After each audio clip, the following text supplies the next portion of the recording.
Cian Ducrot, welcome to the hit list, mate. Thank you so much for coming on today. How are things? Thank you. Fantastic. Very, very good. Thank you. Are you in America right now by any chance? I am in America right now by all chances. On tour with Teddy Swims. You opened a couple of nights ago one of Yeah, his shows. Mate, how is it?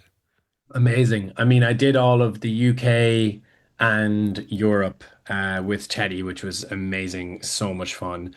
And yeah, to be doing the US now is so exciting. Yeah, I mean, I love touring in America, so it's just been the best time ever already. And Teddy is incredible, and so getting to do this again for the next like 27 shows or something we get to do My together is word. incredible. So yeah, super happy. So when do you fly home from America? Like the 11th of September, I Oh, think, mate, all summer out there. That's going to be so sick. and that'll be straight into my tour beginning. Yes. So there'll be no stopping I until think, like. aren't you home? Yeah, you're at home in time for Cambridge, and then I think the O2 on the 17th of September. Yeah, yeah, it's gonna be mad. Just like shows. Mate. All, yeah, I can't wait though. It's incredible. Well, let's talk about the brand new record. First things first, I need to know how you pronounce sha la la la. Is it sha la la la? Is it sha la la la? What's the intonation here? Because we had it on the show a couple of weeks ago, and I just have no idea how to pronounce it. So how have you been saying it? Shalalala. Sha la la la. Yeah, shalalala. Right, beautiful. The brand new record you said has already changed your life. What way are Yeah. we talking here? I mean, it's definitely just helped me evolve like as an artist and as a person. I think I like really found myself through making the record, but then also like found myself like personally, which then allowed me to make this record. And so yeah, it's just been like really, really cool and like um 100% changed who I am as an artist or helped me just add that extra thing. And, it's, you can hear it if you listen to the first record and the second record. It's like there's a lot of evolution. And I think it just came with confidence and growing and just kind of doing whatever I want to do and not worrying about the outcome so much, but more about like worrying about making good music. Were you at any point worried about being a one hit wonder with how big they really were? Because they are insanely huge songs. I don't know. I don't think so. I don't think I ever thought about that because um I don't know. I'm not sure if it's possible. Well, it is possible maybe now, but like I'll never stop writing music and I'll never stop making, you know, like videos and I'll never stop what I do. So it Mm. just like the probability of that is very small.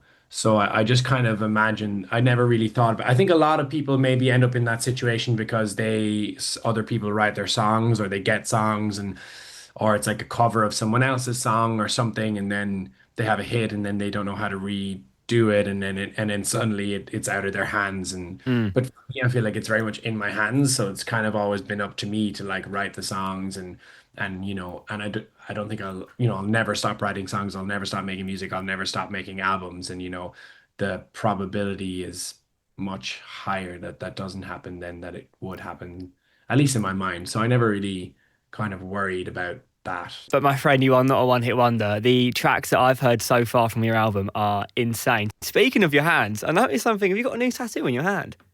Yeah. What does that Well, say? it's not that new, but newish. It's just like some French writing because I'm half French, and it was like a quote that I really loved that says in French, "Dance, my love, here you are far from everything." Well, that's And it's cute. yeah, it's quite cute, isn't it? And then I just have a moon, which I've had for ages. Next to the moon. And talking of doing next, what to do next? You went for timeless, legendary. You've been quoting the likes of MJ and Elton John. What pushed you towards this like huge change in your sound, which is incredible, by the way? But what was the motivation behind, ripping it all up and going for something brand new? I think it was more like I think it was more that like I was trying a lot of things through the process of making this second album. And then the last thing that I could possibly do before being like, okay, I've tried everything, the last thing I could do was not try and like just do what came naturally and just not question it and not worry about what it sounds like and just follow my gut, follow my instinct and just let it happen. Um, and I was listening to so much. I kind of just listened to music from like those times as well. I listened to like 70s, 80s, 60s, 40s. Like I just listened to all old stuff and I love that music because there was so much more like it was so much more interesting and so Mm, for me much more musically um like fulfilling. Um and then when I just stopped trying to do something specific, that's what happened. And while I was making the album, like I was making it with a bunch of friends, and like some friend would be like, "Oh, this sounds like," and it would be somebody I've never heard of, and it'd be like a band. And I'd be like, "That's so cool." I'd be like, "When are they from?" And he'd be like, "Some huge band in the 70s." I'd be like, "Never heard of them, but that's cool. They sound like something that I've never heard. I like that, you know?" And so there was so much of that. Um, and I just like let go. I was like, I just want to make what like whatever ideas I have. And so like I didn't question these ideas where before I might have gone, oh, that's maybe a bit too this. Oh, maybe you shouldn't. And like I should do this and that. And then eventually I was like, okay, I've tried all that and I don't like any of it. So let me just like do like the thing that's just like if I was on my own and I was just making an album for fun to take with me on a desert island that like only I would listen to and it mm, doesn't matter what happens, like what would I do? Like no pressure. And then that's when all of these songs started to come out and I was like, oh, maybe this is what I should be doing because this is what I like. And there's still stuff that sounds, you know, like ish like the first album. There's still emotional stuff. There's still all mm. that. But I definitely wanted to kick off the campaign with like different stuff that people weren't necessarily going to expect either, because I wanted to be able to evolve into that artist as quick as possible as well. Hmm. And when you're like, I was reading about how many songs you wrote. They quoted you said over 100 songs, and even when you actually like gone, this is the first track, then this is the rest of them that followed. You still couldn't pick them, and like, I'm going to add some more. Yeah. Anyway, what's your favorite out of all the 100 that you wrote? Is there one that we don't know about yet that you're like, I really wish that was on there? Um, I don't know. I think I've always been really like there are obviously songs I've written since that are not even on this album that Yeah. I do love that will hopefully, begin the next campaign or maybe the deluxe or I don't know. And there's so many that like I haven't even got to finish and stuff that I'm really excited about. But in this album there were just so many that I'm so excited about that are some of my favorite songs ever. Where it's Hallelujah, What About Love, The Book of Love, See It to Believe It, like all the songs have come out already as singles. Like there's just so much in there. Like there's yeah, I'm just so proud of the album. I really think it's a really, really good album. Like I think, and that's just like I just think we tried really hard and I worked really hard, and I think whatever happens, I really truly believe like if you listen to the album, it's a really great album musically, lyrically, it's got so much going on, and like that's like thanks to all the work and all the amazing people that I worked with and the collaborations and just the freedom I had of creativity and Mm. just like let go and I just made what I wanted to make, and I think that was like a huge played the biggest role in what ended up how the album ended up in the end. But yeah, I'm just really excited. I'm so excited that people get to listen to it, and like I'm so excited to hear what people's favorite songs are and all that kind of stuff. And then yeah, it's just yeah, it's a blessing to be able to do that. KMFM's The Hit List. Kent's Hit Music. KMFM's The Hit List. Kent's Hit Music. Have you played any live yet? If so, what ones are like the ones that absolutely are starting to go off? Yeah, I've played a bunch of them live. Obviously I've done some acoustic Mm. like versions now with Teddy, but since I've been sort of writing the album, like I haven't played all of them live. I haven't been able to play them all live. Um, but there have been a few like major standouts for sure in like the Hmm. live. I mean, from day one, What About Love has been something that people have been really responsive to. Hallelujah is seems to be the one that like people like can never stop talking I about. mean, that is a screamer of a track, innit? That's like that must hurt your throat after a while. Yeah, yeah, it's a big one. It's a proper challenge, but it's like a rock song. I don't know where it came from. Mm. It's mental. And then like See It to Believe It is just like a crazy party, and it's like the live arrangements are absolutely insane. And then Book of Love is one that like the fans just love to scream. It's just so like singable and like yeah, there's just been so much in there. And then the ones that are all out have been crazy, like seeing Shalala La and seeing Little Dreaming like live and how Mm. everyone's singing it and they know every word. It's just like super magical. So Little Dreamin' is so good. It did give me really big Harry Styles vibes, like really big Harry Styles vibes, but in the best way, not in a mimicky way, just in the sound of like he sounds like he's having the best time of his life. yeah, And I heard that and I was just like, he sounds like he's having the best time of his life. yeah, And it just is so good to hear. And the evolution that you've put yourself through is so fantastic. As an so artist, like now, the second album is out. Where is your head at already? Because you mentioned you've got songs that haven't made the album, ones you're already writing on. Obviously, we're going to love and enjoy this album for all that it is for as long as we possibly can. yeah. But are you already like, right, the next one? Let's do number 2, number 3, number 4? Yeah, yeah, I'm already like thinking about writing the next album. I've already started it, and I think I'll always be way ahead of where I am. I think I'll always hopefully be an album ahead, writing because I just love it so much. But it's like in a loose way. It's not like I'm not like, oh, this is it. It's just more like I'm just writing, continuing to write, keeping that. If I'm inspired, I just keep going. And I think that's important.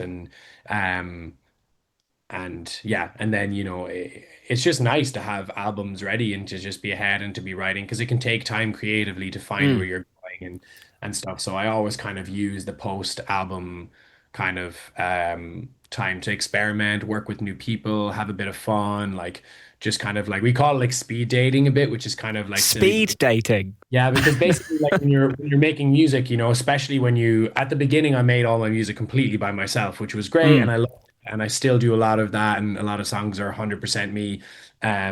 But as you get busier and busier, I don't have as much time to produce all my music and stuff, so I start working with producers, and it takes a lot of time to find people that you work really well with, and then you Mm. find someone, you make an album, and then maybe you look for someone else and other collaborators. And a lot of the time, I just want to work with my friends, to be honest. I want to meet people that I get on super well with, and then we just have a party and Yeah, so good. we make some songs. And so that's what I often use, like the post kind of album. I just start speed dating again because it's nicer when there's no pressure of like you're going into a room, maybe you've got a friend and then another person that you don't know, and it's not like, oh, we have to make a song that's going to be on the third album. It's more like let's just have fun and like, and so I'll go away to Nashville, to LA, London, whatever, and I'll just go around and I'll just like make music with loads of random people and just see if anything clicks, if anyone like really works and we have a really good time. And then with those people, then I'll say, okay, let's just like let's do a week together and let's see what happens, if we get on. And so I love that part because it's like it's because I do find it hard sometimes to collaborate because I'm very like controlling, I'm very hands-on, and I Mm. write mostly the music, and like I don't want people to get in my way and stuff, but I also love the fun of collaborating. It's way Yeah. more fun doing stuff with friends and like having other people that are super talented and being able to pull everyone's skills and just like, and so I think like I like doing it in that way because there's no pressure on. I don't feel like, if someone's really controlling in the room or whatever, I can just go, okay, whatever, I'll just let them be controlling because I don't have to use the sound, I can just like throw it in the bin afterwards. So Yeah. it's a way to like kind of In the bin afterward. yeah, the way to just have some fun and like Done with that one. and then you do make amazing collaborative connections like I made making this album, and I so whether it was old friends, like new people that I met, and then we made half of the album together, and you make these great connections. And I think also as you become a more established artist, people start to be more they treat you differently. So you enter a room and they no longer try to be like, here's a song. They'll be like, okay, Cian's actually a songwriter and a Mm. producer. Like, let's let him take the lead, and we'll help him. And so it takes time to like build that and for people to know that about you as well. And but it's an amazing thing. I love meeting new people and I love creating with people. And so that's kind of where like, I'll be at for the next maybe few months is just like doing that. And some of those songs will probably end up going into the next album, and a lot of it might just be figuring out what that's going to be. Would you ever film that process? Because that's like Ed Sheeran did a massive documentary called Songwriter. Taylor Swift does a little bit of behind the scenes on some of her albums and the making of the music videos and stuff. And I find the process, everything you just said, I would love the chance to almost watch happen in real time. But as somebody who is, you want it to be authentic, you want it to be fun, do you think cameras you would allow into that space, or is it completely private, do you think? Yeah, no, I mean, my first ever gig as like an artist that was like signed and, my first ever gig as Cian Ducrot, basically as a solo artist, was like 3 years ago in a club in Paris with like, I don't know, like 40 people. And my best friend came and filmed that, and I have filmed and documented everything since that day, pretty much. So Wow. everything's been filmed. My first album, my second album, pretty much every day of my career has, been filmed. So we have everything, and some of it we release, and some of it I think is on. I think there's like when Shalalala maybe came out, or Little Dreaming, like you can go on YouTube. I think there's a behind the scenes, like the making of. So if you're interested, you can go and watch that if you Well, want to. that'll be me in about 10 minutes' time when I'm have a cup of tea. Like, No, it's quite fun, and it's cool to watch it because you can see. I even watch it back, and I find it interesting to see myself figuring it out. I'm like, and I'll be like, they're cutting the trees to make the paperwork for loan, and you can see like my brain ticking. You can see other people being like, oh, what if it was like this, and what if we said, and maybe, and so I mean, yeah, to see the whole album back would be really crazy, and yeah, I mean, I'm always filming. I think documenting everything is so important, and it's super fun. I love to do that. So, have you managed touring with Teddy Swims? I don't know if you know he's got a bedtime routine. Has he managed to sway you into it, or are you? I actually didn't know he had a bedtime routine. Did you not? Okay. Oh, I haven't seen his bedtime routine. It's the same as my mum's, which I won't be telling her. He has magnesium butter and charcoal. You're not into this. I'm not into this, but apparently Never heard of this. you rub magnesium butter on the bottom of your feet, and then you apply some charcoal to your skin, and it supposedly makes you sleep better. And it's been reported as the Teddy Swims bedtime routine. And I was wondering, obviously it's meant to be private because even you don't know. No, I don't know, but I also don't get into bed with Teddy Well, Swims. maybe you should. I don't know if anyone's ever told you this before. This might come to you potentially as an insult because I am not a singer. As a massive fan of your songs, I have officially made "I'll Be Waiting" my karaoke song. No way. Mate, I have been searching high and low, right? I tried Robbie Williams' Angels. I don't think I can pull that off. I think like, that's quite tricky. And then just in the studio here one day, your song was playing on the radio and I thought, I'm going to give it a go. I'm not going to say it's the best song I've ever sang in my entire life, not in the best way that I can sing, right?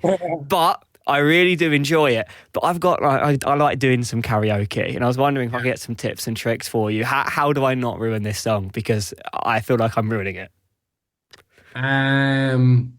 Just sing it with your heart, sing it like you mean it. Okay, yeah. Get in there, get emotional, and I think it's actually a good karaoke. It's a good karaoke song. I see a lot of people doing "All for You" as well. Oh, it's too high. It's too high. That one's a bit higher. Yeah, I'll Be Waiting's fun. You can get the whole gang clapping at the end, all your friends. You feel like a pop star when you do that. Like just a little tip for you. That, I feel famous. Do you know what I mean? That's what you got to do. I would say just use your heart and soul, man. Just sing it like you mean it, and you can't go wrong. You're at the O2 on the 17th of September. You can get your tickets right now. The brand new album is out. It's fantastic. Go and listen. Cian Ducrot, thank you so much for your time today. It's been an absolute pleasure, and I'll see you soon on stage. Cheers. See you there. See you later, Cian.